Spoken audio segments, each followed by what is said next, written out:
Oke, kita sambut narasumber kita, Aprilianti Lamato. Haleluya. Selamat malam, Mbak April. Iya, selamat malam Pak Pendeta. Ya, mic-nya agak dekatin ke mulut, Mbak, biar Oh ya, suaranya ya. lebih besar. Oke. Apa kabar, Mbak April? Puji Tuhan, luar biasa baik. Ya, haleluya. Terima kasih sudah hadir. Dan Iya, teman-teman ingin dengar bagaimana Tuhan Yesus menjamah, mengubahkan hidupnya, sehingga tadinya begitu fanatik, tapi sekarang begitu mencintai Tuhan Yesus. Dan Mbak April mungkin mulai cerita dari latar belakang dulu ya. Bagaimana dulu di dalam iman iya, sebelumnya, bagaimana kegiatan Anda, apa yang Anda lakukan, terus doktrin-doktrin apa yang Anda terima, terus bagaimana sikap Anda terhadap melihat yang non Muslim pada waktu itu, pada waktu Anda masih iya, di dalam iman yang lama. Terus bagaimana Anda iya, menganggap khususnya kekristenan itu seperti apa di mata Anda? Silakan Mbak April. iya, iya. Selamat malam, salam, selamat malam, salam sejahtera untuk semua umat manusia yang berada di seluruh dunia, terutama yang hadir di live pada malam hari ini. Perkenalkan, nama saya Aprilianti Lamato. Saya berumur 21 tahun dan saya berasal asli dari Gorontalo. Pertama-tama saya ber- berterima kasih dulu kepada channel Pak Pendeta Yusuf Madubulu telah memberikan kesempatan kepada saya untuk menceritakan bagaimana kebaikan-kebaikan Tuhan di kehidupan saya. Dan kiranya kesaksian saya pada malam hari ini bisa menjadi berkat bagi seluruh umat manusia yang belum mengenal Tuhan dan maupun yang sudah mengenal Tuhan. Ya, eh jujur saya belum belum nggak nyangka kalau bisa ada di channel ini untuk kesaksian ya. Karena saya lupa beberapa bulan yang lalu itu saya nonton kesaksian Kariski. Kalau yang belum tahu Kariski itu Kariski, puji Tuhan, haleluya, saya udah menjadi Kariski ini sudah menjadi keluarga saya, bagian dari keluarga saya, yaitu saudara mama mertua saya. Nah, pada saat saya menonton kesaksian Kariski itu, saya masih seorang Muslim. Dan saya nonton itu, saya nggak, apa ya, namanya, saya adalah seorang Muslimah fanatik. Saya cuman penasaran, tapi nggak agresif untuk, wah, saya pengen tahu banget nih, apa tuh kesaksian gitu. Enggak. Cuman eh, pengen tahu saja, sekedar ingin tahu. Nah, setelah saya tahu apa itu kesaksian, udah saya nggak nonton sampai selesai kesaksiannya karena saya mikir ngapain saya eh, nonton sampai selesai, buat apa gitu. Yang penting saya sudah tahu saja. Ya, kembali kembali lagi seperti yang saya bilang tadi, saya hanya ingin tahu saja. Nah, setelah itu singkat cerita, Tapi saya di adalah dalam seorang, Mbak April cuman ingin ya, tahu, tapi di dalam hati kecil masih menolak ya. Di iya, dalam hati kayak, masih menolak tentang Tuhan Yesus. iya. Iya, yang Hmm. penting saya udah tahu apa tuh kesaksian. Saya nggak tahu kesaksian itu Hmm. apa. Jadi setelah saya tahu, oh kayak gini. Jadi saya nggak nonton sampai selesai. Buat apa kata saya? Buat apa saya nonton selesai? Nggak ada gunanya. Saya bilang, bahasa saya pada saat itu. Nah, singkat cerita, saya adalah seorang muslimah yang fanatik, sangat fanatik sampai saking fanatiknya. Di pandangan saya orang Kristen itu pada saat itu saya melihat orang Kristen itu kasihan. Kasihan, kenapa? Karena pertama kafir, terus jalannya sesat. Terus saya mikir mereka tuh mau kemana? tujuan mereka hidup itu untuk apa? Mau matinya mereka itu mau kemana? Ya masuk neraka. Karena yang saya yakini dulu, di ajaran saya dulu, selain Islam itu mereka kafir dan orang-orang kafir tempatnya di neraka. Itu ajaran saya dulu. Nah, jadi saya melihat orang Kristen itu kan ada perempuan-perempuan yang orang-orang Kristen yang pakai pakaian seksi ya, yang terbuka. Jadi saya mikirnya, kenapa nggak ditutupi aja? Kenapa sih nggak semua orang, nggak semua wanita itu nutup diri aja gitu, biar adem, biar biar biar biar adem dilihat, biar ditutupi. Karena di ajaran saya dulu lagi, saya kembali lagi di ajaran saya dulu, fitnah wanita itu lebih besar daripada setan. Godaan setan itu lebih besar fitnah wanita. Jadi kenapa sih nggak ditutupi aja? Karena kan sayang-sayang cantik-cantik tapi gini-gini pakaiannya kayak gitu gitu. Nah, tapi bukan berarti saya pada saat itu membenci orang Kristen. Enggak. Saya nggak membenci orang Kristen, cuman saya tanamkan dalam hati saya bahwa jangan sampai saya ikut mereka. Jangan sampai saya, wah, nggak mungkin saya bilang di dalam, nggak mungkin saya masuk Kristen, mustahil, nggak mungkin. Mana ada gue masuk Kristen, bahasa saya seperti itu. Nah, selain itu saya dilahirkan di keluarga Muslim, dibesarkan di keluarga Muslim, dan diajarkan dari kecil saya sudah diajarkan sebagaimana dengan keyakinan saya dulu sehingga menjadikan saya tumbuh menjadi seorang pribadi yang sangat fanatik dengan eh, agama selain Islam. Jadi selain Islam saya sesat jalannya selain Islam, ya termasuk Kristen.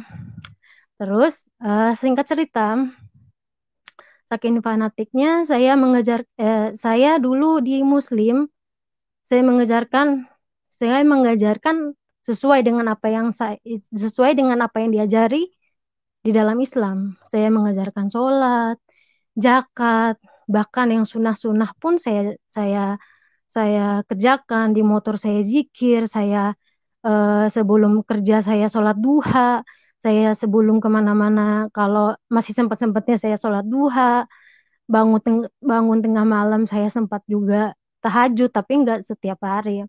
Tapi bukan berarti saya pada saat itu saya bilang saya orang yang paling suci ya, saudara. Enggak. Karena balik lagi saya adalah seorang manusia biasa yang tidak luput dari kesalahan dan dosa.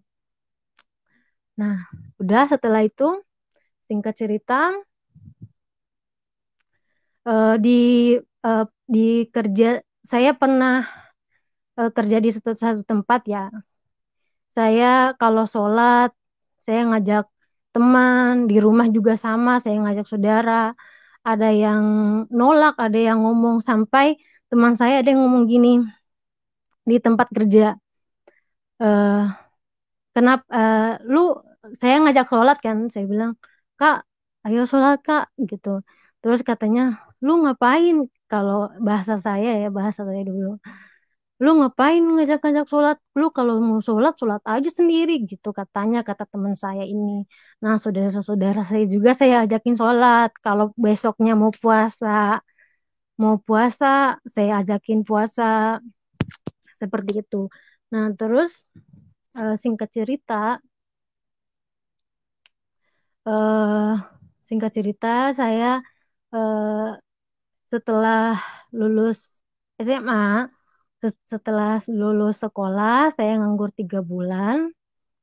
Saya nganggur 3 bulan, saya mendapatkan pekerjaan dengan gaji sekian di salah satu pekerjaan di sana dan gaji sekian, dan semua gaji saya itu saya berikan ke orang tua saya. Oh iya, saya belum perkenalkan ininya. Saya bersaudara 5 saudara. Saya saudara 5, saya anak keempat, dan saya sudah tidak mempunyai ayah. Saya manggilnya papi ya, papi, mami. Jadi papi saya udah nggak ada. Papi saya udah nggak ada dari saya berumur 9 tahun, kelas 4 SD. Terus singkat cerita, pada saat saya kerja, pada saat saya kerja, semua gaji saya berikan ke mami saya, yang pada saat itu eh, bukan cuma saya doang yang kerja. Kakak-kakak saya yang dua ini sudah kerja. Bahkan saya belum belum kerja pun, mereka sudah kerja. Mereka berdua ini sudah kerja, tapi saya pada saat itu saya yang dituntut, saya yang wajib ngasih uang maaf, saya yang dituntut, saya yang wajib ngasih ngasih duit, ngasih uang bulanan ke mami saya. Kalau saya nggak ngasih, sempet saya nggak ngasih, terus mukanya nggak enak. Jadi setiap bulan saya harus ngasih, sedangkan saudara-saudara saya ini nggak pernah dituntut buat ngasih berapa, bahkan terserah mereka mau ngasih berapa berapa gitu. Nah, lalu pada saat itu saya bersaudara lima di rumah itu eh, saya bukan membanggakan diri saya sendiri, saudara. Saya yang paling rajin di rumah itu, lima bersaudara. Saya yang nyuci, saya yang nyapu, saya yang beres-beres, dan semua uang bulanan itu saya yang nanggung. Jadi saya kayak IRT, ibu rumah tangga. Jadi pekerjaan rumah rumah semua itu saya. Kalau nggak saya pasti berantakan gitu. Nah, saya nyuci 6 orang, baju 6 orang, saya nyuci pakai tangan. Saya nyucinya 2 hari sekali. Karena kalau nggak 2 hari sekali itu baju udah numpuk sampai sampai uh numpuk kayak gunung kalau saya nggak nyuci. Nah, kalau saya nggak nyapu di kamar kakak saya yang pertama, kakak saya yang pertama itu lumayan galak ya. Terus kalau nggak nyapu kan dia bangunnya siang mulu ya. Kalau saya bangun jam 5 dia masih tidur, jam 8 masih tidur. Saya nyapu pagi-pagi. Kalau saya nggak nyapu kamarnya dia ngomel. Lu nggak gini gini gini gitu. Dia ngomel. Terus saya bilang, ya siapa suruh kakak bangun siang mulu katanya. Pokoknya saya diomelin kalau nggak disapu kamarnya. Begitu juga kalau nyuci motor. Kalau nyuci motor saya cuci dua-duanya. Kalau kakak saya yang nyuci, dia cuma nyuci punya dia sendiri. Itu pun kalau lagi mut-mutan, kalau lagi malas ya dia nggak nyuci sama sekali, cuman saya doang yang nyuci. Nah, pada saat itu juga eh, di keluarga eh, saya yang paling dibedakan ya, saudara. Karena pada saat saya lihat kenapa saya bilang dibedakan, karena waktu itu masalah makan ya, saudara. Kalau masalah makan itu saya merasa saya yang paling dibedakan karena saya pada saat itu misalnya nih makan ikan saya dikasih palanya, badannya disimpan, kalau nggak disimpan dibagi-bagi ke kakak-kakak saya. Nah, begitu juga makan ayam. Iya, emang saya suka ati ampela, tapi bukan berarti kalau makan ayam saya cuman makan ati ampela doang. Saya pengen dong makan daging ayam. Siapa sih yang nggak pengen makan daging ayam? Saya disisain ati ampela doang, saudara. Dagingnya kagak ada, paling tulang doang. Nah, terus setelah itu singkat cerita, saya eh, singkat cerita saya bosen kerjaan saya pada saat itu. Kerjaan saya pada saat itu cuman rumah rumah kerja. Bahkan eh, karena gaji saya pada saat itu saya kasih ke orang tua saya pada saat itu hemat banget. Saking hematnya, hari libur pun yang hari Minggu itu harusnya saya libur, saya bukan harus, saya pengen masuk. Emang libur, tapi saya pengen masuk karena dikasih duit, duit, duit, duit di luar gaji. Jadi saya pengen banget masuk. Setiap hari Minggu saya masuk karena saya pengen dapat duit, karena saya butuh duit. Nah, saya terus jajan hemat banget, bahkan saya rela-relain gak makan di tempat kerja, gak makan sarapan, saya cuma kadang beli kue 3 doang, makanya diupload di tempat kerja. Nah, terus eh, sampai jalan-jalan pun saya jarang banget jalan-jalan, karena yang saya tahu jalan-jalan itu pasti buang duit ya, saudara. Buang duit, yang namanya nongkrong, namanya jalan-jalan, gak mungkin gak buang duit.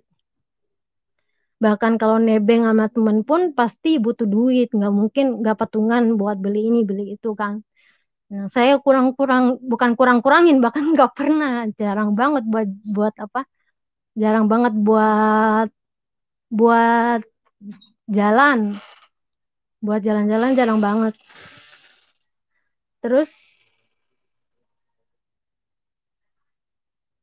terus apa namanya? Singkat cerita, saya bosen banget, buat kok hidup saya kerja kerja rumah mulu gitu.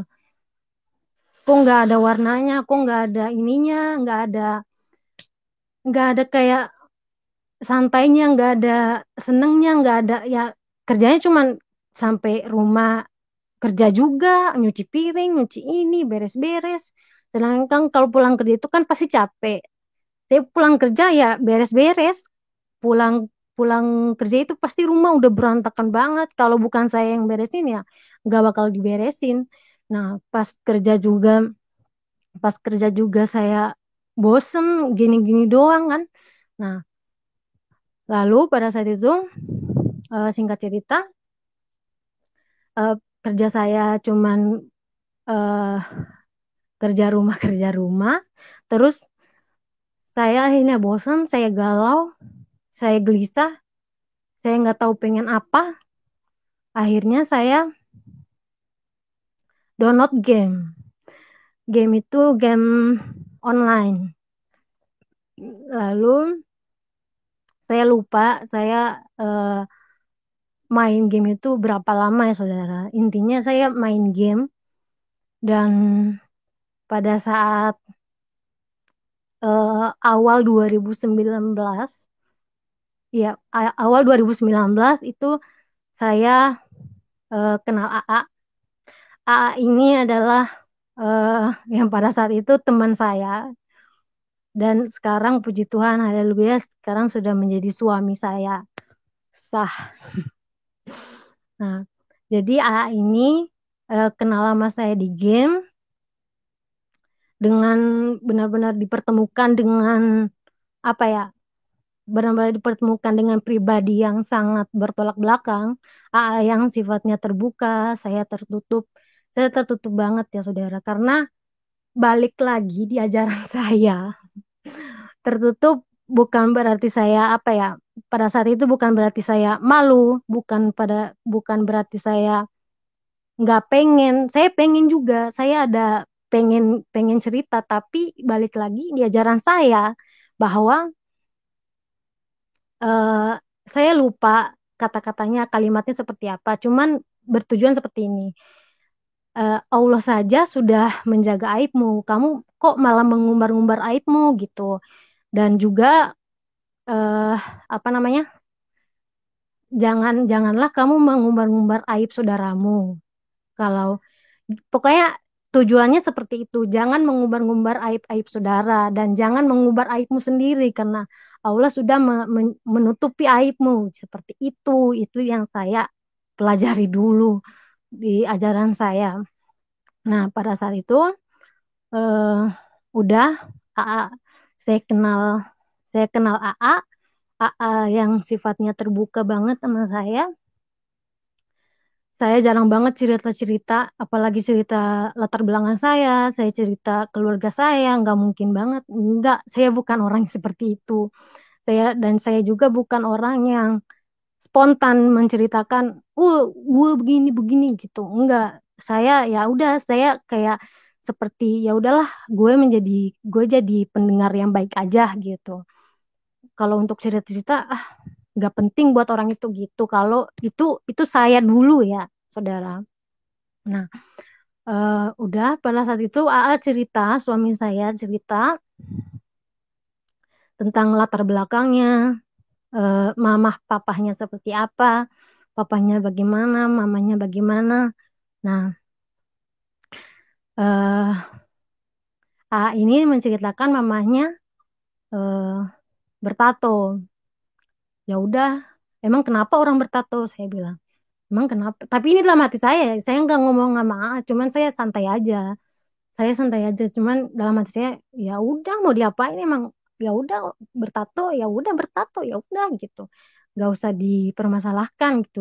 Nah, kalau terus dia menceritakan, dia ngomong eh, kalau mamahnya Kristen. Nah, pada saat itu jujur saya apa ya? Saya agak agak kaget. Terus saya sempat bilang, "Wah, Kristen gila gitu." Saya ngomong kayak gitu dalam hati saya. Cuman saya mikir lagi, emang kenapa kalau Kristen ya? Kan yang mau nikah, ini bahasa saya ya, Saudara. Emang kenapa kalau Kristen ya? Emang yang mau nikah gua sama emaknya? Kan enggak, kan yang mau nikah gua sama lu gitu. Itu bahasa saya ya.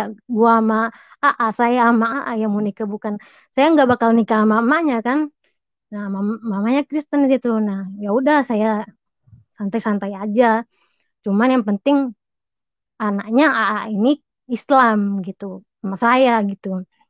Nah, pada saat itu udah eh, singkat cerita saya eh, mengenal AA selama 2 tahun, berteman selama 2 tahun itu tanpa komunikasi sama mama mertua saya pada saat ini, puji Tuhan, haleluya. Nah, pada saat 2 tahun lamanya itu eh, tidak berkomunikasi, nggak ada komunikasi sama sekali sama mama AA. Komunikasinya eh, pas udah, nah belum diceritakan di situ ya. Ini apa? eh, di tahun puji Tuhan haleluya saya nggak pernah ada pemikiran dan nggak pernah ada rencana dan nggak pernah ada pengen peng, pengen ada sih, cuman kalau kayak pengen banget terus rela-relain korban-korbanin gitu pengen ke Jakarta itu nggak ada. Pemikiran ke Jakarta itu nggak ada, cuman kalau pengen ada, siapa sih orang kampung, saya apalagi, yang nggak mau ke Jakarta. Saya pasti pengen dong ke Jakarta, pengen lihat, pengen ini, tapi pada saat itu ya udah saya mikirnya ya pengen-pengen doang. Paling mimpi lu ke Jakarta, ya itu bahasa saya ya, saudara. Paling mimpi doang lu ke Jakarta, ya udahlah, udah gitu kan. Nah, terus eh, setelah itu saya apa namanya? eh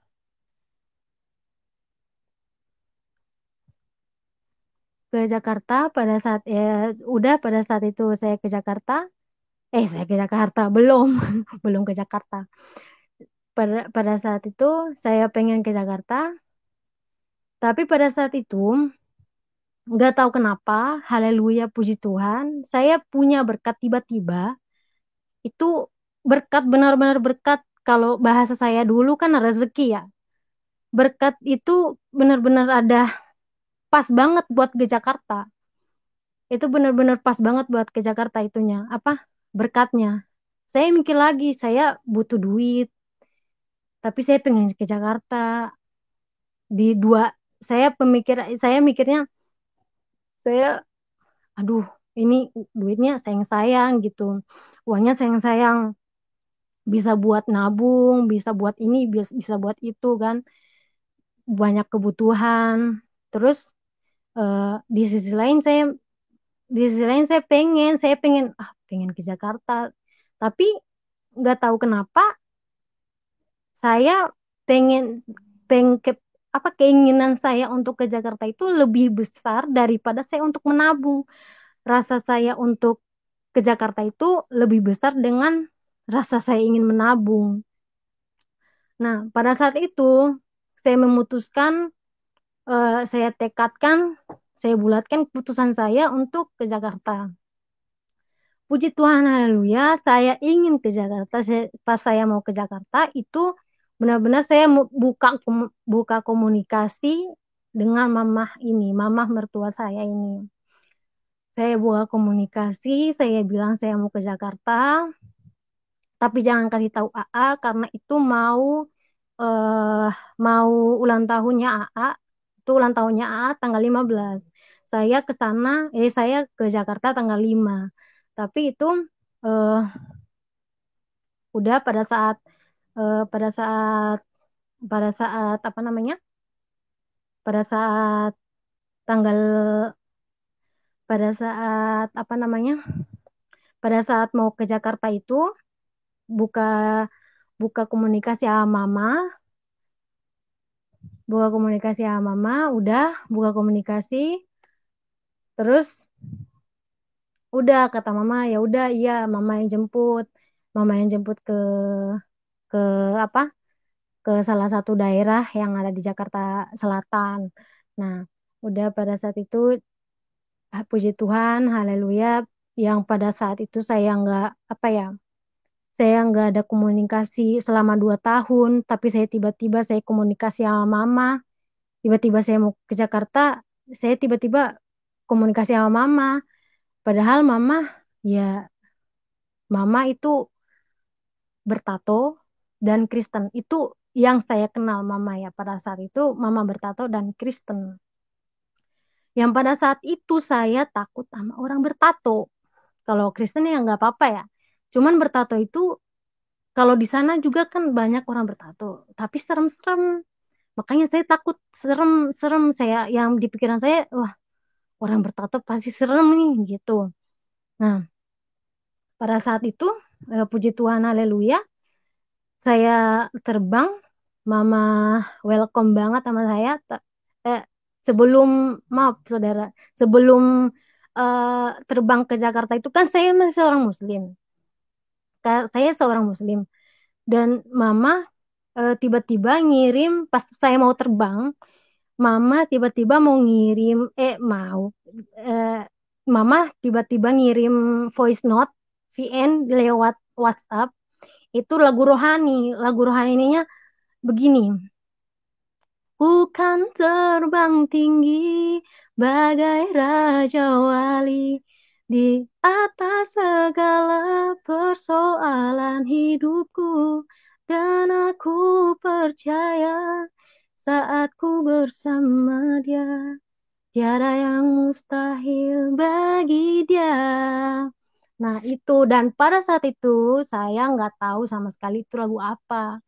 Saya mikirnya gini, oh mungkin saya mau terbang kali, dikirim Raja Wali mau terbang. Oh ya udah, oh iya iya. Udah saya balas cuman emot doang di situ pada saat itu. Nah, pada saat sampai ke Jakarta, saya benar-benar apa ya, nggak sesuai dengan ekspektasi saya. Mama benar-benar welcome banget sama saya. Yang di pikiran saya gini, serem pasti orang bertato serem. Mama jemput saya sama Kariski ini. Kariski juga penuh tato badannya. Mama juga penuh tato, saudara. Nah, eh, pada saat itu saya mikirnya, wah serem nih. Pasti cuek nih, pasti nggak welcome nih, pasti nggak care sama aku nih gitu. Saya mikirnya gitu, ternyata enggak sama sekali. Ternyata welcome banget, Mama, welcome banget. Benar-benar disambut dengan penuh kasih, kayak nyambut apa ya, pokoknya saya merasa kayak disambut disambut benar-benar disambut welcome banget sama mama, nggak sesuai dengan ekspektasi karena ekspektasi saya serem, pasti cuek, pasti gini, pasti gitu gitu. Ternyata enggak, saudara. ternyata nggak semua orang bertato seperti itu. Saya mengenal, ini baru pertama kali saya mengenal orang bertato yang nggak serem, nggak sesuai dengan tatoannya. Mungkin penampilannya serem ya, saudara. Cuman ternyata dalam hatinya dan kelakuannya, perilakunya, dengan dia memperlakukan orang seperti apa, itu itu Mama dan Kak Rizky menunjukkan bahwa eh, gak semua orang bertato itu nakal, jahat, dan serem. Nah, udah pada saat itu saya ketemu, puji Tuhan, haleluya, saya sampai di Jakarta pada tanggal 5 Januari 2021. Nah, pada saat itu eh, saya 5 hari di Jakarta. Saya 5 hari di Jakarta. eh, pada pada 5 hari, selama 5 hari itu, Mama benar-benar eh, ngajak saya jalan-jalan, eh, memperkenalkan saya bagaimana itu, ya walaupun gak jauh-jauh banget ya saudara, mungkin di wilayah-wilayah sini saja, karena eh, saya cuma 5 hari juga di sini, dan saya sempat Mama juga ngajak saya untuk selalu, untuk apa? Untuk selalu eh, apa, saya kan nggak pernah makan makan bebek, saya nggak pernah makan ini makan itu. Nah, Mama ngajak semua saya untuk makan makanan-makanan itu. Nah, pada saat itu eh, udah singkat cerita, eh, saya 5 hari di Jakarta itu, eh, saya nggak tahu berapa, di hari yang keberapa saya sarapan sama Mama, sama Kak Rizky, sama AA. Saya sarapan pagi, dan saya eh, itu pertama kali saya pelayanan. Kami bertemu ODGJ, orang dalam gangguan jiwa. Nah, jadi Mama punya apa, pelayanan, melayani Tuhan. Tapi jujur saya nggak tahu itu melayani, apa, melayani Tuhan itu apa, pelayanan itu seperti apa. Yang saya tahu Mama eh, melayani ODGJ, ada YouTube, punya channel YouTube, melayani ODGJ. Tapi saya nggak tahu kalau itu pelayanan, kalau nggak, saya nggak tahu itu melayani Tuhan, saya nggak tahu. Yang saya tahu itu cuma membantu orang-orang dalam gangguan jiwa, itu yang saya tahu. Nah, pada saat itu se, apa, di itu adalah pelayanan pertama saya, dan saya hanya biasa-biasa saja karena saya nggak tahu, saya nggak ngerti ya sama sekali pada saat itu. Saya nggak ngerti, saya bilang, oh begini. Saya biasa aja karena saya nggak tahu, saya nggak ngerti apa-apa. Lalu setelah itu, singkat cerita, eh, setelah saya melayani Tuhan, setelah saya melayani Tuhan, setelah setelah kenal dengan Tuhan, saya mengenal Tuhan, ternyata saya tahu bahwa pelayanan itu dilakukan dengan sepenuh hati, dengan tulus hati, dengan eh, misi misi misi pelayanan itu, misi pelayanan Mama itu benar-benar semata-mata untuk Tuhan dan untuk menyenangkan hati Tuhan, bukan untuk manusia, bukan untuk manusia. Jadi dari Tuhan untuk Tuhan, saudara. Nah, pada saat itu, udah singkat cerita, eh, dalam selama 5 hari itu, Mama Mama ngajak saya jalan-jalan. Mama ngenalin saya ini, ngenalin saya itu, sempat juga pelayanan itu sekali. Udah pada saat itu saya pulang tanggal 10 Januari. Padahal saya niatnya mau surprisein AA ini tanggal 15 Januari, tapi saya pulangnya tanggal 10 Januari. Karena emang nggak bisa, emang nggak bisa sampai tanggal 15. Ntar keburu mami saya ngomel di sono, di di Gorontalo, di kampung saya. Nah, lalu setelah itu eh, apa namanya, mengenal setelah saya pulang tanggal 10 Januari, setelah saya pulang tanggal 10 Januari, saya benar-benar apa ya, berat hati, nggak tahu kenapa berat berat banget hati saya untuk pulang karena saya mikir kok kok saya ini kok pulang sih gitu. Saya bilangnya, saya ngomong dalam hati saya, kok kok ngo- kok kok pulang sih gitu. Kenapa nggak di sini aja? Saya nangis, saudara. Saya nangis, Mama nangis, Kak Rizky juga nangis, AA juga nangis. Berat banget hati saya untuk pulang eh, di karena di karena di apa namanya, di apa namanya, di berat banget hati saya untuk pulang. Tetapi nggak bisa, tapi saya nggak bisa untuk tetap ada di Jakarta pada saat itu karena saya ingat di keluarga saya yang di sana, saya ingat keluarga saya yang di sana, saya mau menghargai keluarga saya pulang untuk meminta izin, saya pulang untuk meminta izin untuk lebih serius sama AA. Saya pengen saya pas apa pas udah ketemu A itu saya udah yakin dan saya pengen serius, lebih serius sama A pada saat itu.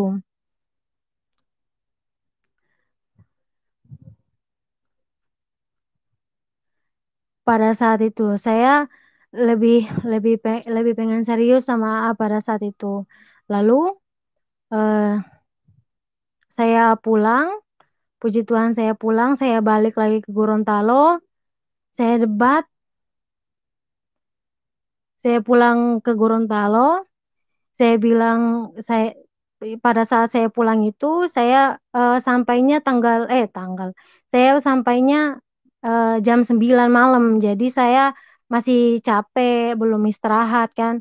Jadi saya ceritanya ke keluarga saya, ke mami saya itu besok paginya. Nah, saya cerita bahwa eh, apa yang saya dapatkan dari sana, apa yang eh, apa yang saya rasakan dari sana, orang-orang seperti apa yang saya temui, saya ceritakan sama mami, dan saya bilang saya pengen serius, saya pengen nikah, saya bilang sama mami saya, dan ternyata eh, saya harap, yang saya harapkan adalah bahwa eh, sesuai dengan apa yang saya harapkan gitu, jadi saya harap bahwa mami saya juga setuju dengan apa yang dengan keputusan saya. Ternyata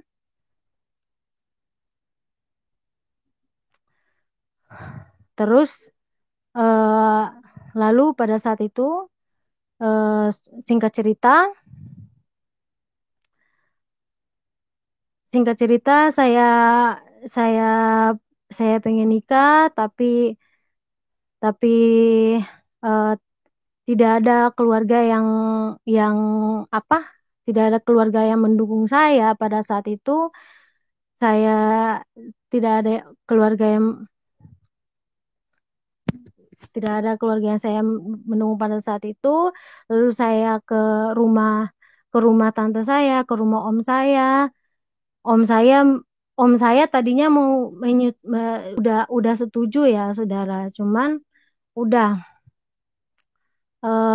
pada saat itu eh, singkat cerita singkat cerita saya ngurus berkas pencabutan berkas, saya ngurus pencabutan berkas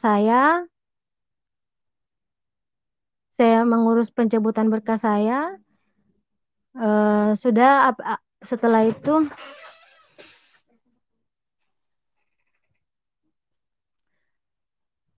setelah eh, setelah singkat cerita sudah pada saat itu eh, sudah pada saat itu sebentar saudara, saya terbang lagi ke apa namanya, saya terbang lagi ke Jakarta saya terbang lagi ke Jakarta. Lalu saya saya ini apa? Saya masih saya tunggu saudara. Saya ingat-ingat dulu. Lalu pada saat itu saya terbang ke Jakarta. Saya nikah di Jakarta bersama suami saya, AA, yang menikah yang apa? Saya menikah sama suami saya pada saat itu. Ya, pada saat saya menikah pada saat itu, dan setelah menikah setelah menikah saya berkomunikasi dengan mama. Saya satu rumah dengan mama mertua saya, dan setelah menikah itu setiap malam kami, saya dan mama mertua saya itu berkomunikasi, cerita-cerita, dan kebetulan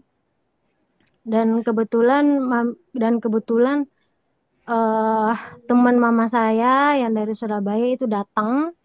Dia juga adalah seorang Muslim, tetapi dia teman mama ini penasaran sama apa, Tuhan Yesus. Teman mama ini penasaran sama Tuhan Yesus. Jadi dia pengen apa? Pengen nonton film Tuhan Yesus. Dan pada saat itu saya ada di situ lagi ngobrol sama mama, tapi si teman mama ini request kayak gitu. Jadi saya dalam hati saya, wah, saya terjebak nih di sini. Saya ngomong dalam hati, astagfirullah, astagfirullah, saya bilang gitu. Terus pada saat itu udah setelah lihat film, saya bodo amat kan. Saya pada saat itu kan saya nggak bodo amat, nggak peduli kan. Nah, pada saat itu udah, singkat cerita, setelah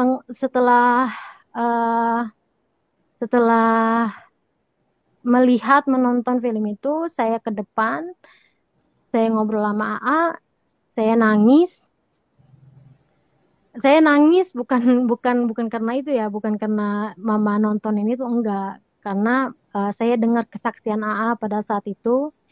AA bersaksi, AA bilang bahwa sebelum kamu datang ke sini, aku udah punya janji sama Tuhan bahwa kalau kamu selamat sampai sini, aku akan ikut Tuhan, kata AA. Nah, sekarang aku pengen nepatin janji aku sama Tuhan Yesus, kata suami saya, kata AA. Nah, pada saat itu udah saya mau nepatin, lalu saya pada saat AA bersaksi seperti itu, saya nangis, saudara. Saya nangis, saudara, pada saat itu. Nah, saya bilang, kenapa nggak dari awal aja? Kenapa baru sekarang, baru setelah kita nikah, baru kamu ngomong kayak gini gitu, kata saya. Nah, terus mama dengar saya nangis, mama manggil saya, mama bilang, kenapa nangis? Mama merasa bahwa saya nangis karena ditontonin film Tuhan Yesus. Enggak, itu karena saya mendengar kesaksian AA seperti itu. Nah, pada saat itu AA sudah ikut Tuhan Yesus. Jadi suami saya mengenal Tuhan Yesus itu lebih dulu dari saya. Saya bilang, ya udah, kamu ikut Tuhan aja, jangan. Mbak April, Ya. Mungkin perlu diperjelas kenapa nangis waktu dengar kesaksian AA. Artinya Mbak April senang dengarnya apa tidak senang dengarnya? Mendengar Tidak waktu senang. tidak Saya senang. Ya, ya. iya tidak senang karena saya bilang kenapa nggak dari awal aja kamu ngomong kayak gini gitu. Kenapa baru sekarang? Itu udah posisi udah nikah ya. Jadi saya Hmm. bilang pada saat itu ya udah kamu terserah kamu aja. Kamu mau ikut Tuhan, ya udah aku biarin kayak gini. Tapi di samping itu, di samping itu saya penasaran, saudara. Saya penasaran, saya kepo eh, apa sih itu Tuhan Yesus? Karena saya kan nggak pernah ada pengetahuan di situ. Saya nggak tahu itu Tuhan Yesus siapa, Tuhan Yesus itu apa gitu kan. Yang saya tahu bahwa Tuhan Yesus itu adalah nabi, nabi biasa. Nah, pada saat itu saya penasaran, saya cari-cari tahu, saya kepo, ternyata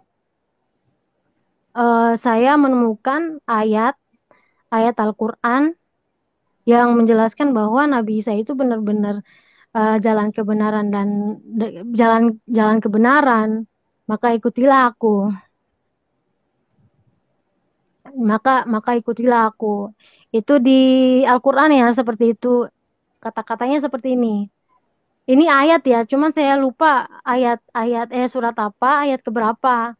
Ya, sesungguhnya hari kiamat itu, Nabi Isa adalah tanda adanya hari kiamat. Maka kalian jangan ragu-ragu tentang hari kiamat itu. Ikutilah aku, sesungguhnya aku adalah jalan yang lurus. Itu seperti itu kalimat ayat-ayatnya seperti itu. Nah, saya juga melihat eh, apa namanya? Saya melihat ayat-ayat Al-Quran juga, saya melihat ayat-ayat Alkitab juga yang menjelaskan bahwa eh, Nabi Nabi Isa adalah Tuhan Yesus adalah jalan kebenaran dan lurus. Tidak ada yang datang kepada Bapa kecuali kalau tidak melalui aku. Nah, selain itu saya melihat selain saya kepo-kepo tentang itu, saya melihat kehidupan Mama bagaimana Mama menerapkan firman Tuhan di dalam kehidupannya. Apa ya, Mama bukan Tuhan, tapi Mama menerapkan firman Tuhan di dalam kehidupannya. Jadi saya benar-benar salut sama Mama kayak karena saya aja saya aja yang merasa udah kayak udah taat, bukan bukan udah taat ya. Saya udah merasa saya sudah mengerjakan apa yang diajarkan, kok Mama lebih lebih gitu, lebihnya Mama gitu. Jadi saya melihat kasih Mama mengasihi, Mama menerapkan firman-firman Tuhan di dalam kehidupannya. Jadi saya mencontohkan itu, saya melihat itu, saya bilang, wah bener-bener ini yang harus dicontoh gitu. Nah, selain itu, beberapa kali saya ikut pelayanan Mama, saya melihat kuasa Tuhan terjadi di situ karena ODGJ, orang-orang dalam gangguan jiwa yang tadinya galak, yang tadinya ngamuk, dalam nama Tuhan Yesus, kata Mama, kata Kak Rizky, didoain dalam nama Tuhan Yesus, kok jadi diem, jadi tenang, jadi adem kayak gini gitu. Gimana caranya gitu. Nah, pada saat itu saya bilang saya tetap, wah kok begini ya. Lalu ada eh, ayat orang apa ada ayat yang menyuruh kita untuk mengasihi musuh, kasihilah musuhmu. Sedangkan saya mikir teman aja belum tentu kita kasihi, apalagi musuh gitu. Dan di ajaran saya dulu itu yang namanya orang-orang kafir itu harus dibunuh. Untung saya bukan jadi pembunuh pada saat itu. Nah, pada saat itu, pada saat itu singkat cerita, eh saya saya mantap, saya melihat kuasa Tuhan, saya merasakan sendiri bagaimana bagaimana mama mengajarkan, bagaimana mama menerapkan firman-firman Tuhan di dalam kehidupannya. Mama nggak mengajak saya sama sekali, saudara, karena kalau mama mengajak saya pada saat itu, kenapa anak-anaknya AA ini nggak diajak dari dulu, dari mama mengenal Tuhan, kenapa anaknya nggak diajak, kenapa gitu. Jadi saya nggak diajak sama sekali sama mama. Mama cuma mencontohkan, menerapkan, dan memperlakukan sesuai dengan apa yang diucapkan sama mama. Lalu singkat cerita, puji Tuhan, bahkan saya lagi sholat pada saat itu, saya bilang, saya minta bahwa saya pengen dikuatkan. Saya ingin Tuhan, doa saya pada saat itu, ya Allah, kuatkanlah iman saya, iman Islam saya. Tapi saya ngadap ke atas, saya ngadap salib. Salib gede banget di atas kan. Kok begini ya? Saya sholat kok salib di atas. Jadi saya sholat udah nggak fokus. Saya sholat udah nggak apa nggak fokus sama ibadah saya. Saya sudah mulai ragu. Saya sudah mulai, kan orang kalau ibadah, kalau ragu nggak ada gunanya ya. Jadi saya udah nggak sholat lagi. Pada saat itu saya udah nggak sholat. Bahkan yang tadinya saya menutup aurat, yang saya nggak mau aurat saya itu terbuka, saya benar-benar saya niatkan untuk saya buka jilbab pada saat itu. Saya buka jilbab pada saat itu. Saya ikut pelayanan lagi. Mama kaget. Kenapa buka jilbab? Ya nggak apa-apa. Mama nanya, kenapa buka jilbab? Kak Rizky nanya, kenapa buka jilbab? Ya nggak apa-apa, pengen buka jilbab aja, kata kata kata saya. Saya belum bilang saya mau ikut Tuhan, enggak, belum. Cuman pada saat apa namanya, saya sudah yakin, saya sudah mantapkan diri saya ikut Tuhan, baru saya ngomong sama mama, saya mau ikut, saya yakin saya ikut Tuhan, seperti itu. Nah, singkat cerita, udah. Singkat cerita, puji Tuhan, saya sekarang dan keluarga saya kami berempat, Mama, Kak Rizky, saya, dan suami saya AA sudah pelayanan melayani orang dalam gangguan jiwa, pelayanan ODGJ, melayani Tuhan, dan ini tayangan kita pada saat pelayanan karya Tuhan ada di pelayanan kita. Silakan. Ya, boleh sebentar kita tampilkan dulu ya, kita putarkan ya videonya. Oke.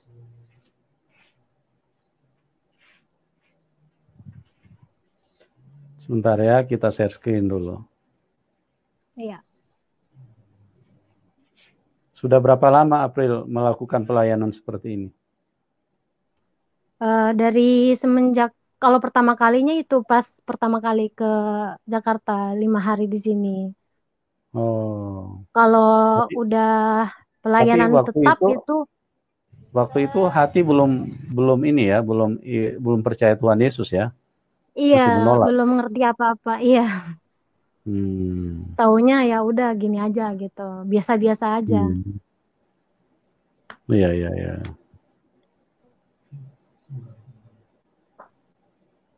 Bentar ya, kita maksimalkan dulu. Ya, oke. Ini pelayanan. Pinter. Ada. Tolong. Ada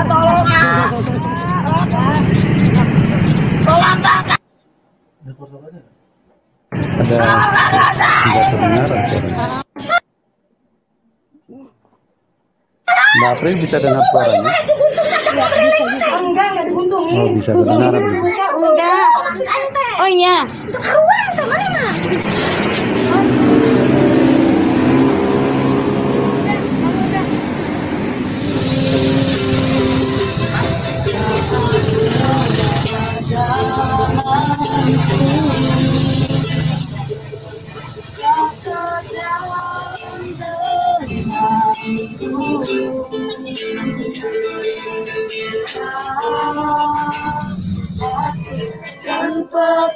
hanya bisa ku tak mampu sendiri. Engkaulah kuatku.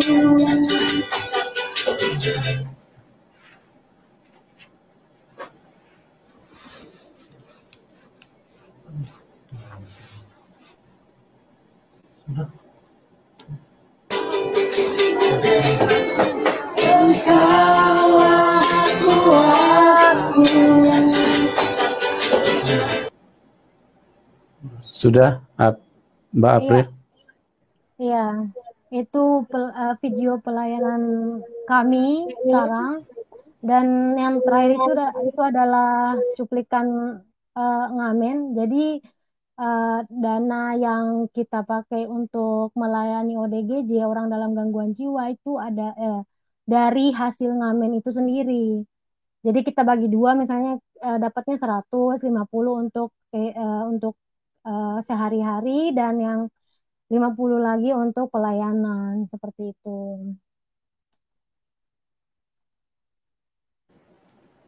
Iya, luar biasa. Terus bagaimana reaksi keluarga setelah Mbak April ikut Tuhan Yesus? Apakah keluarga sudah tahu? Mama, Mami?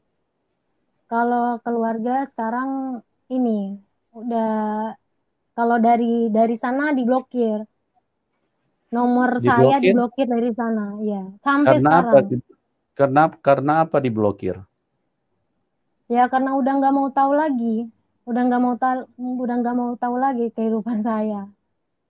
Nggak mau tahu karena sudah ikut Tuhan Udah Yesus atau terserah. bagaimana? Udah terserah saya mau mau mau hidup seperti apa, terserah kamu aja gitu.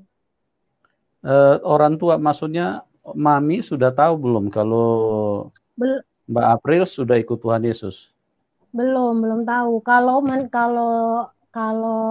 menurut saya belum tahu karena nggak ada komunikasi sampai sekarang.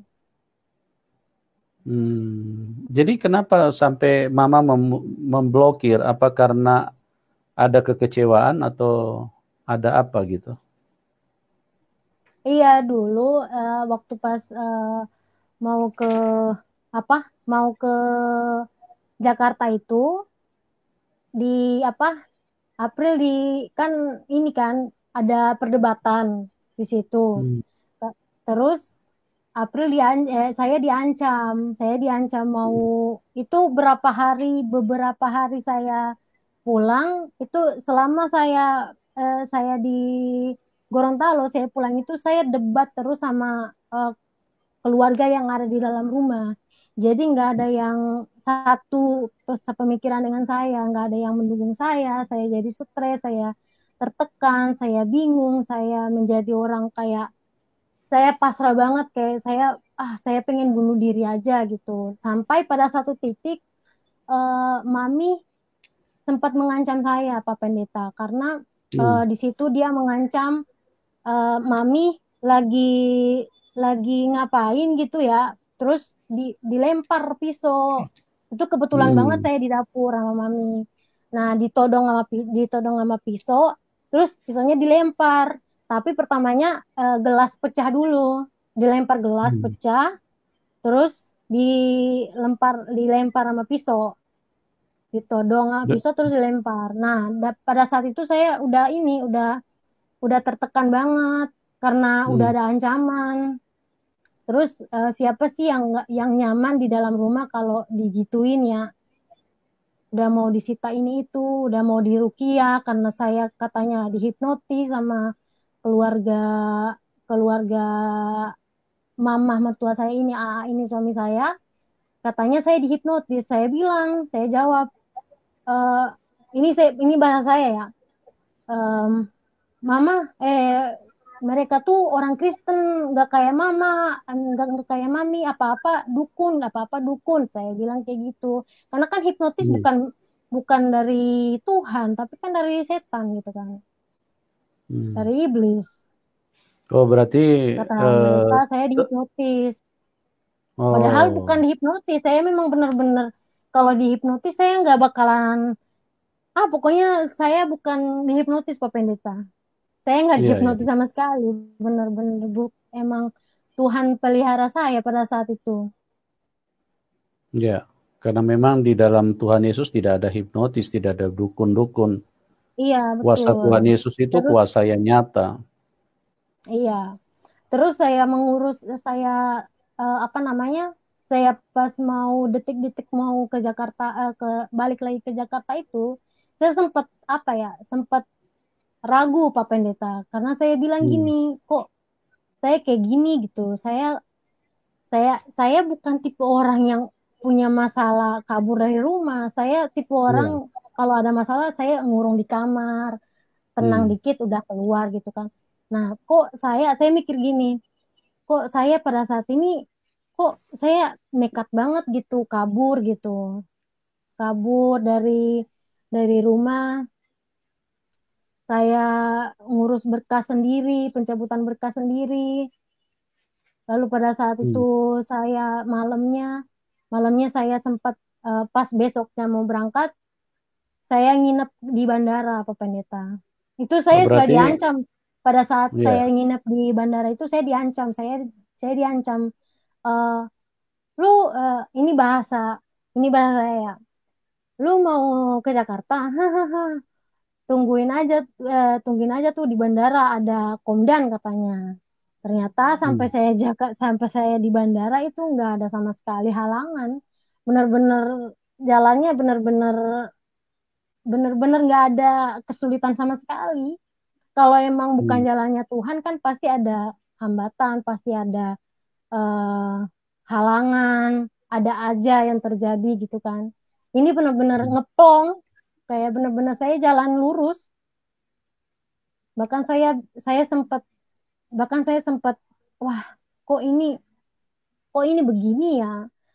Makanya setelah pada saat saya sekarang mengenal Tuhan, kalau saya ingat kembali cerita saya merasa, saya mikir bahwa wah benar, ternyata saya benar-benar sudah dipelihara Tuhan pada saat itu. Hmm. Benar-benar Jadi sudah, berarti terjadi perdebatan, debat masalah keluarga di Jakarta, bahwa keluarga di Jakarta ini Kristen gitu. iya, Mama tua. iya, Kristen. Hmm. Jadi Yang mereka berarti tahu Kristen mereka. berarti setidak-tidaknya mereka sudah antisipasi dulu ya. Kalau April kelihatannya sudah hatinya sudah mulai terpengaruh. Kan waktu itu mau Iya, dirukia ya, mau dirukia. iya, iya, sempat mau diruki itu karena karena udah ada kata hipnotis itu, saya mau diruki sama mami saya. Hmm. Ya, ya, ya, ya. Jadi sampai sekarang diblokir sudah. Iya, diblokir sampai sekarang nggak ada komunikasi sama sekali. Kalau Jadi dengan ya, kakak, bagaimana dengan kakak? Ada komunikasi? kak, nggak ada sama sekali keluarga yang di Gorontalo itu, benar-benar nggak ada, lost kontak semuanya. Hmm. Jadi tapi saya nggak benci, saya nggak dendam. Yang saya harapkan adalah kedamaian, Ya, bisa berdamai lagi. amin. Karena Tuhan Yesus mengajari kita untuk mengasihi sesama, bahkan berdoalah buat Iya, orang-orang yang membenci kita. Jadi mm-mm. di dalam kamus Iya, kekristenan, kasih kasih Tuhan itu sangat nyata. Dan iya, kuasa Tuhan Yesus itu sangat nyata. Kita tidak perlu ditambah iya, dukun, tambah plus-plus. Tapi kita yang iya, percaya Tuhan Yesus adalah kuasanya Tuhan dinyatakan kepada kita. Itulah sebabnya kita mm, tidak ragu-ragu setelah kita mempercayai Tuhan. Karena apa? Karena kita mengalami Tuhan. Jadi iya, bagi orang yang percaya Tuhan Yesus, kita percaya Tuhan Yesus bukan hanya kata orang, bukan hanya eh, kata pemuka-pemuka, tetapi itu Iya, adalah berdasarkan apa yang terjadi, apa yang kita alami. Dan itulah iya betul. kesaksian yang benar bahwa kita harus mengalami Tuhan Yesus. Nah, Iya, ini mungkin kita kasih beberapa fotonya dulu waktu Mbak April masih di kepercayaan sebelumnya, supaya artinya menjadi jelas. iya betul. Ini Ya, pertama sebentar ya. kali ya. Ini pertama kali sarapan ya, sarapan pagi. Oh ya, itu masih ada berjilbab ya itu ya. Iya, betul. Ya, itu Mbak April waktu baru datang dari Jakarta. Sorry, Mm-mm. dari Gorontalo, dan masih menggunakan kostum dengan iman yang lama ya. Ya, ya. Masih ada lagi yang foto Iya. yang lain. Nah, ini juga. Ini Ini ini fotonya. udah mau pulang ini. Oh, sudah mau pulang. Iya, mau balik lagi. Nah, ini puji Tuhan. Pertama kali ke Ini gereja berfoto. ini. Oh, sudah lepas lepas jilbab. Iya. Ini di gereja pertama kali. Iya, iya, iya, iya. Oke. Kalau dari itu foto di mana tuh? Waktu baru datang. Ya, Itu foto yang mana tuh, Mbak April? enggak itu udah lama. Udah lama itu. Udah mengenal Tuhan itu. Yang mana ini? Yang Iya. ini udah yang ini sebelum mengenal Tuhan. Kalau yang tadi sebelumnya?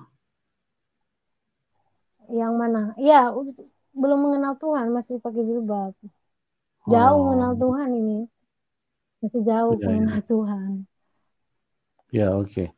Jadi kalau dari teman-teman sendiri bagaimana? Mereka ada yang tahu bahwa Mbak April sudah percaya Tuhan Yesus? Dari teman-teman, Bagaimana? dari teman-teman, dari teman-teman Oh, kalau yang seagama waktu belum kenal Tuhan Yesus. Sudah ada yang tahu bahwa iya, Mbak kalau April sudah beralih? iya, iya sudah ada Terus yang tahu. Ada reaksi mereka beberapa. gimana? Reaksi mereka? Reaksi mereka ya biasa aja. Nggak Hmm. yang mereka mungkin nggak fanatik. Bahkan mereka Oh. ada salah satu teman saya yang bilang yang minta doa. eh, ini mereka kan manggilnya saya Kak Anti ya. Kak Anti Hmm. titip doa dong, doain saya sama sama pacar saya biar langgeng gitu kan. Walaupun terus terus ada kata-kata walaupun kita sudah berbeda Tuhan, semoga doanya Kak Anti bisa dikabulkan. Emang Tuhan ada berapa? Iya kata saya amin. Ya, ya memang banyak orang masih bingung ya. Mereka pikir Tuhan itu Mm-mm. masing-masing keyakinan punya Tuhan. Tuhan itu sebetulnya hanya satu. Iya, Ya, karena apa? Karena dari ciptaannya, dari manusia saja, mau barat, di utara, selatan, semuanya bentuknya sama. Itu menunjukkan penciptanya iya, satu. Ya, oleh sebab itu hendaklah kita iya, meneliti supaya kita jangan sampai salah beriman. Orang Amerika, orang Jepang, orang India, orang Arab, orang Filipina, orang di kutub, semua sama. Lubang hidungnya dua. Tidak ada yang hmm. lubang hidungnya tiga. Terus lubang hidungnya juga menghadap ke bawah semua. Nah, ini menunjukkan bahwa Iya, penciptanya hanya satu. Inilah kalau orang tidak mengerti, banyak orang yang gagal paham. Mereka berpikir bahwa Tuhan itu ada mm-mm. berapa. Tuhan itu hanya satu. Siapa yang bilang Tuhan dua? Ya, dan carilah Tuhan yang benar Iya, itu supaya kita bisa pulang ke surga, karena hanya Tuhan yang benar yang bisa membawa kita ke surga, dan hanya Tuhan yang benar yang punya surga. Ya, itu yang penting untuk kita uh, memilih iman kita, memilih keyakinan kita, karena keyakinan, berbicara tentang keyakinan, berbicara tentang iman itu sifatnya personal, sangat pribadi. Kakak tidak ikut-ikutan, tidak bersama-sama nanti kita bertanggung jawab ke Tuhan. Orang tua juga tidak akan ikut bertanggung jawab. Anak, suami, istri itu masing-masing. Begitu kita check out dari dunia ini, pokoknya itu iman kita lah yang berbicara. Iman kita lah yang mengalahkan dunia. 1 Yohanes 5 ayat 4. Imanmu lah yang mengalahkan dunia. Kepada siapa imanmu? Ayat 5. 1 Yohanes 5 ayat 5. Hanya iman kepada Tuhan Yesus Kristus. Itulah iman yang membawa kita kepada keselamatan. Mbak Apri, saya mau tanya sedikit nih. Kalau misalnya di dalam ikut Tuhan Yesus ini kan banyak tantangan. Harus pikul salib. Iya. Nah, Mbak April, Iya. kalau misalnya ada tantangan, aniaya, gimana itu Mbak April? Apakah mau mundur dari Tuhan Yesus atau bagaimana nih? Maaf Pak Pendeta, putus-putus suaranya jadi nggak jelas. Ya, oke, saya ulangi. Ikut Tuhan Yesus kan itu ada tantangan. Bahkan tantangannya bisa semakin membesar. Karena Tuhan Yesus kan mengajarkan kita, siapa yang mau mengikut aku, dia harus pikul salib. Kira-kira gimana? Kalau misalnya ada tantangan, ada aniaya, apakah Mbak April masih mau terus ikut Tuhan? Iya, tetap harus ikut Tuhan. Karena nggak ada jalan keselamatan kalau nggak ikut Tuhan. Karena yang mempunyai jalan keselamatan, jalan kebenaran itu hanya Tuhan Yesus sendiri.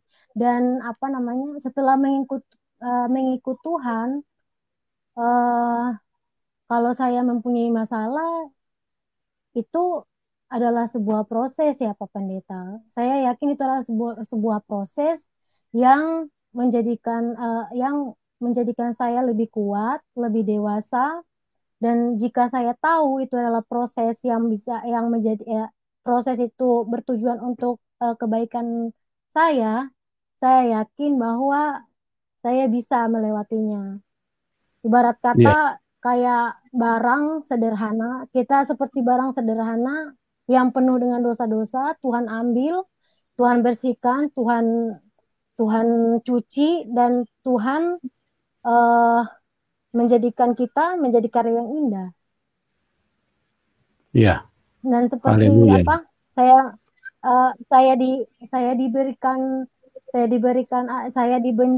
diblokir sama keluarga saya ini, ya menurut saya itu adalah salib saya yang saya harus pikul.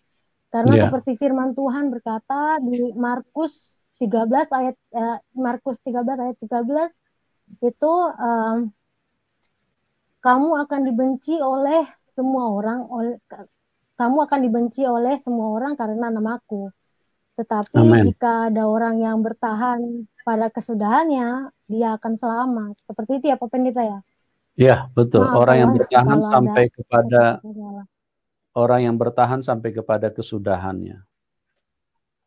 Jadi iya, betul.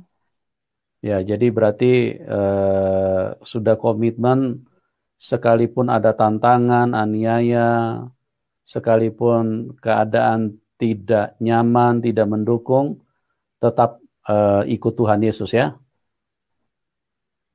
Iya, maaf Pak Pendeta, ini suara Pak Pendeta putus-putus, jadi saya nggak jelas dengernya. Iya. Berarti sinyalnya Mbak April nih agak terganggu. Kita di sini bagus suaranya. Oh iya. Iya. Ya puji Tuhan. Jadi memang Tuhan Yesus itu Tuhan yang sempurna, sebab itu dia sudah memberitahu apa yang belum terjadi, sudah diberitahu dan sudah dicatat di dalam Alkitab. Orang akan membenci kamu oleh karena namaku. Kenapa Iya, Tuhan Yesus tahu itu? Karena dia Tuhan, dia Maha Kuasa. Dia sudah betul. tahu. Dunia ini dikuasai setan, makanya kalau kita percaya kepada Tuhan Yesus, bagi orang yang belum ada di dalam terang, bagi orang yang belum percaya Tuhan Yesus, mereka akan marah. Kenapa Iya, mereka marah? Karena Tuhan Yesus dari atas, berbeda dengan dunia. Konsep betul. dunia berbeda dengan konsep surgawi. Nah, itu sebabnya Tuhan turun ke dalam dunia, kita diselamatkan. Banyak orang berpikir, kita tidak perlu juru selamat. Anda keliru.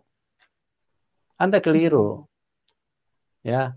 Banyak orang berpikir, kita bisa berdoa, minta ampun langsung sama Tuhan, minta ampun dosa kita, kan Tuhan kan Maha Pengampun. Anda juga keliru. Ingat, Tuhan Yesus datang menyelamatkan kita, datang membebaskan kita dari tangan setan. Setan tidak mau melepaskan kita. Hanya Tuhan yang mampu melepaskannya. Setan mengikat kita. Setan membelenggu kita, mencengkram kita sampai kita mati, masuk di dalam penghukuman, sampai kita mati, masuk dalam neraka. Setan cengkram, dia tidak mau lepas. Dia tidak mau melepaskan kita. Dari mana Anda tahu? Pak Pendeta, dari mana Anda tahu? Coba lihat anak kecil itu dari kecil. Mereka sudah pandai berbohong. Sudah pintar berbohong. Tidak perlu diajarin. Tidak perlu ada sekolah itu berbohong. Semua manusia pandai berbohong. Ya. Nah, berbohong itu siapa yang ajarin? Itu menunjukkan bahwa kita ini diikat sama iblis. Makanya Tuhan Yesus harus datang, bebaskan kita, lepaskan kita dari tangan setan. Bukan persoalan cuma hanya mengampuni, ampun mengampuni. Kalau cuma itu, Tuhan Yesus tidak perlu datang ke dalam dunia. Bahkan dari Taman Eden, Tuhan sudah berkata bahwa Tuhan ingin menyelamatkan manusia. Tapi masalahnya manusia sudah ada di tangan setan. Nah, bagaimana caranya melepaskan manusia dari tangan setan? Tuhan harus turun ke dalam dunia, berperang menghadapi kekuatan setan. Baru kita bisa dilepaskan, baru kita bisa diselamatkan. Jadi kita butuh juru selamat. Ya. Kita simpel saja. Manusia dari pagi, selamat siang, selamat sore, selamat malam, selamat makan, selamat berlibur, selamat berumah tangga, selamat di jalan, selamat sampai tujuan. Kenapa? Karena manusia itu tidak selamat. Makanya itu menjadi doa terus, supaya kita selamat. Selamat, diucapkan terus. Itu menjadi doa. Oleh sebab itu kita perlu juru selamat. Jangan sok-sok gitu loh. Kita ini manusia jangan sombong, kita perlu juru selamat. Ya, di kamar mandi terpeleset saja kita bisa jatuh, sudah koid, sudah game over. Lagi jalan-jalan saja kalau kena serangan jantung, sudah habis. Iya. Makanya Lagi hidup tidur ini adalah saja, kesempatan ya Pak Pendeta. iya, lagi tidur saja bisa sudah tiba-tiba sudah nggak bangun-bangun, habis. Kenapa? Karena kita butuh juru selamat. Setan itu terlalu jahat. Gitu loh, teman-teman. Ya, kami mengasihi siapapun Anda. Mari kita menjadi orang teliti, bijaksana. Carilah kebenaran. Jangan terus mau dibodohin setan untuk membenarkan diri kita, untuk terus sok pintar, sok suci, dengan merasa saya tidak perlu juru selamat. Anda keliru. Ya. Manusia aja salah minum aja bisa koid, bisa game over. Makan keselak tulang saja bisa game over. Ya. Salah makan sedikit saja satu virus COVID saja masuk sudah. Nafas udah nggak bisa ini bernafas. Jadi jangan sok manusia. Manusia itu perlu juru selamat. Manusia itu perlu Tuhan. Dan yang bisa jadi juru selamat itu hanya Tuhan sendiri. Karena manusia kita ini terlalu lemah, mana bisa kita jadi juru selamat buat orang lain. Untuk diri kita sendiri saja kita butuh pertolongan Tuhan. Hanya Tuhan dah yang bisa jadi juru selamat. Oke, Mbak April, terima kasih buat kesaksiannya. Iya. Kira-kira Mbak April mungkin ada 1-2 pesan bagi orang-orang yang belum percaya Tuhan Yesus. Mau disampaikan seperti apa? supaya kasih Tuhan bisa tersampaikan kepada banyak orang.